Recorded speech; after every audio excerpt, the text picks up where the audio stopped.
Mid cap में इस वक्त क्या लोगों के लिए निवेश करना सही रहेगा या फिर नहीं?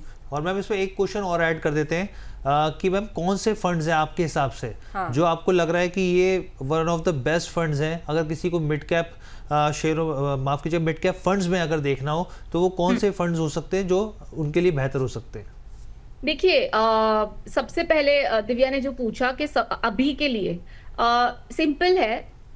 अभी मतलब अभी का जो टाइम है वो सोच के नहीं आप कोई डिसीजन ले। अगर आप एग्जिस्टिंग इन्वेस्टर हैं, आप चेक कर ले आपके पोर्टफोलियो में मिड कैप है या नहीं है।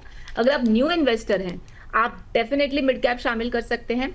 आपको सिर्फ एक ही चीज ध्यान रखनी है कि आपका टाइम होराइजन 7 to 10 ईयर्स तक आपको पैसे नहीं चाहिए। तो अगर उतना लंबा गोल है, डेफिनेटली। दूसरा, अगर आप हर महीने डाल सकते हैं, आप SIP करें। अगर आप एक मुश्त डालना चाहते हैं तो आप STP करें। एटलीस्ट फॉर नेक्स्ट 6 मंथ्स मेरे हिसाब से STP रूट से आप एंट्री लें, क्योंकि इतना ज्यादा कॉन्सेंट्रेटेड पोर्टफोलियो जो मिड कैप कंपनीज को कॉन्सेंट्रेट करता है, हमें एक मुश्त नहीं डालना चाहिए।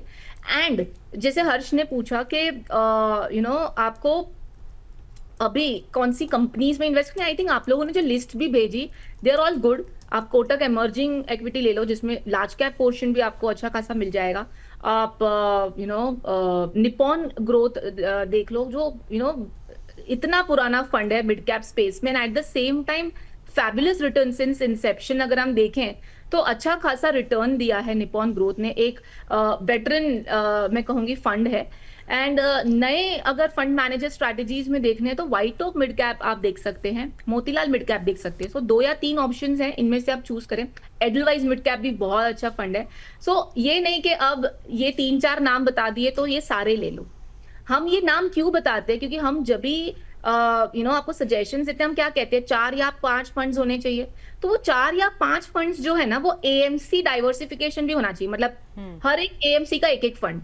सो अगर आपके पास दूसरे AMCs के दूसरे कैटेगरी वाले फंड्स हैं, तो इन नाम में से जो AMC का फंड मिड कैप पे नहीं है वो चूज कर लें।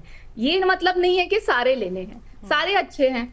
अगर ऐसा है कि किसी ने ऑलरेडी रिटर्न दे दिया और उसी में ले, क्या पता नेक्स्ट टाइम कोई और फंड अच्छा रिटर्न दे रहा है और उसने रिटर्न दे दिया है। सो ये सोच के ना लें कि ये टॉप नंबर 1 है और इसने बेस्ट रिटर्न दिया है तो अभी भी वो ही देगा, नेक्स्ट ईयर नंबर 1 पे कोई और होगा। सो ये सोच के सिलेक्शन करें। इस वजह से कोई एक्सपर्ट हो, कोई डिस्ट्रीब्यूटर के साथ या एडवाइजर के साथ बैठ के समझिए और फिर करिए, क्योंकि फाइनेंस, म्यूचुअल फंड्स, ये सब ना बहुत सब्जेक्टिव है। अब मैं कह रही हूँ एक जनरलाइज्ड व्यू के हिसाब से, बट अगर मैं किसी के साथ बैठूं, उनकी पूरी जो जर्नी है, जो उनका नेचर है, तो शायद व्यूज बदल जाएंगे कि नहीं आप एक काम करें, आप मिड कैप नहीं, आप लार्ज एंड मिड कैप लें, या फिर मिड कैप में आप ये थोड़ा अग्रेसिव मिड कैप है, आप ये लें।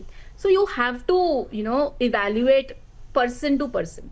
चलिए ठीक है। तो पूजा मैम ने बता दिया है कि कौन से फंड्स पे आप नज़र रख सकते हैं, लेकिन ये नहीं है कि सभी फंड्स आपको अपने पोर्टफोलियो में इंक्लूड कर लेने हैं। अगर आपके पास किसी और AUM का जो है दूसरा सिमिलर काइंड ऑफ फंड है तो आप उसी में बने रहिए। ऐसा नहीं है कि वो कभी रिटर्न नहीं देगा, हो सकता है वो आगे जाके बेस्ट रिटर्न दे दे।